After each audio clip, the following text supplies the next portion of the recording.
and concerns that this very damaging crisis could drag on for quite some time.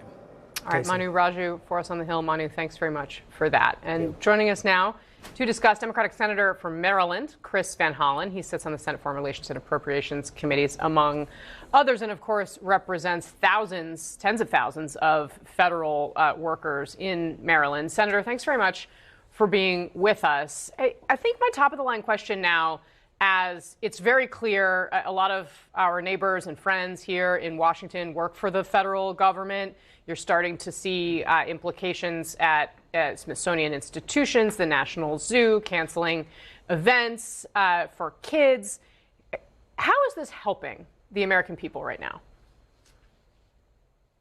Well, Casey, it's not helping the American people. That's why I've now voted 7 times in the Senate and will vote an 8th time this evening to keep the federal government open, but to do so without giving Donald Trump a total blank check to continue his illegal activities, which from day one have harmed federal employees, and to deal with the healthcare crisis that is about to be triggered because Republicans left a ticking time bomb on healthcare. And we would like to have a discussion with the President of the United States. He's been working to try to bring an end to the conflict in the Middle East, but he's unwilling to address the situation right here at home and talk to Democrats about ending the Trump shutdown. And you mentioned the earlier record shutdown.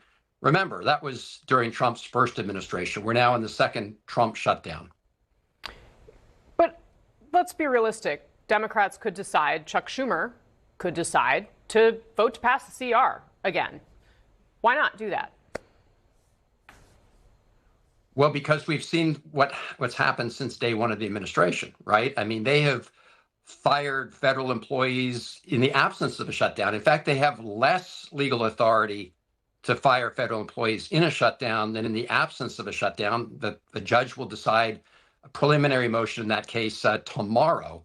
But they've had Elon Musk and his chainsaw since day one. I just met today, Casey, with fired federal employees from much earlier in the administration. So what I'm hearing from federal employees is they want some kind of assurance that this kind of illegal activity won't continue.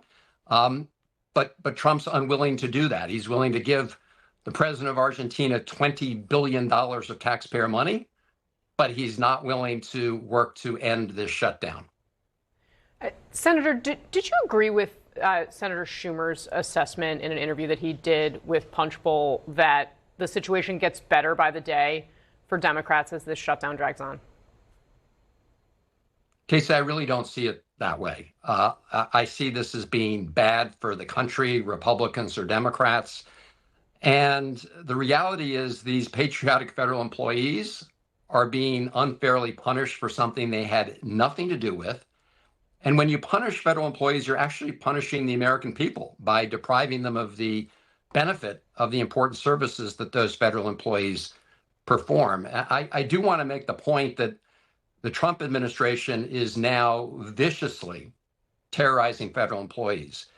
Some of them claim that when you're in a shutdown, they have to fire federal employees. That's just a lie. You furlough federal employees, but there's no previous shutdown where administrations have fired federal employees. And I think it's very important that the public understand that this is gratuitous cruelty that's also hurting the American people by depriving them of the benefit of that good work.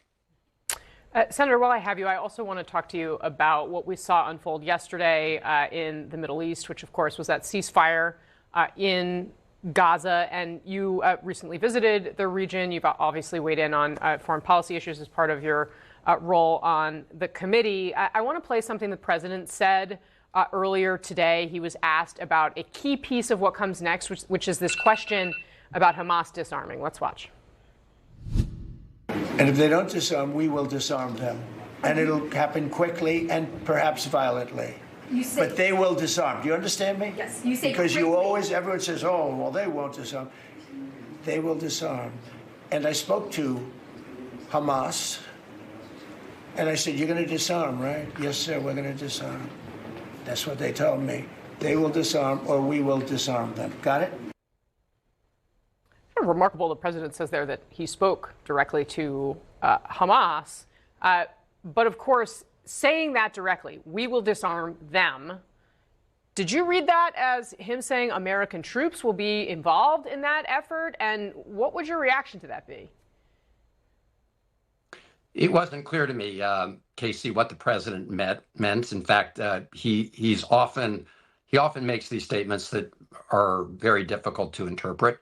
It is going to be very important that the United States and the other parties to this agreement make sure that all of the signatories, all of the participants comply with its terms. Right now we're in the early days. Thank goodness we have the hostages back home. Thank goodness we have a ceasefire and a surge of humanitarian assistance that's supposed to flow into Gaza. But the next steps are going to be very important, and it will require, Trump's continued engagement to address the other issues that were part of his 20-point plan. And finally, before I let you go, we heard today from the frontrunner in the New York mayoral race, Zohran Mamdani, who appeared with the governor of New York. He has pledged to enforce the ICC arrest